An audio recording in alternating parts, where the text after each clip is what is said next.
E aí, como é que você tá? Tranquilo? Beleza? Beleza? Você já baixou o WhatsApp pro seu celular? Já baixou? Com certeza você já baixou. 50 bilhões de pessoas baixaram o WhatsApp.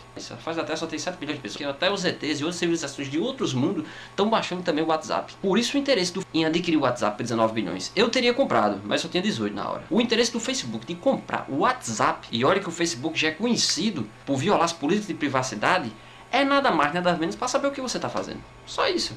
Por que o Facebook quer saber o que eu tô fazendo? Porque, por exemplo, eu sou um cara que vende sapatos. E aí eu quero saber quantas pessoas no Facebook gostam de sapatos. Eu quero saber quantas pessoas aí gostam de... O cara diz, olha, 1.000 pessoas, 1.500 pessoas gostam de sapato. Tá? Porque as pessoas colocam demais a sua vida no Facebook. Detalhes por trás do Facebook. Existe aquela empresa, a NSA, aquela empresa americana que estava copiando dados de computadores, e-mails, tempo. Então existe um grupo agora que está querendo impedir que o Facebook compre o WhatsApp. O WhatsApp ele é um aplicativo para celular que ele pega com muito mais facilidade, troca de informações, mais que um Facebook. Você faz a comparação com o WhatsApp.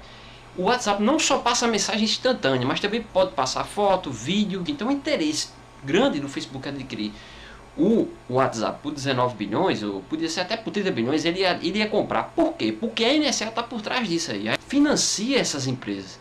Essas empresas americanas são financiadas por essa galera. Então por trás disso aí existe um interesse para saber todas as informações. Eu sei que você não está nem aí, eu só estou colocando mesmo, por questão de colocar mesmo a respeito disso. Então você fique alerta. Então não estou dizendo para você pegar, detonar o WhatsApp do seu celular, não estou dizendo isso.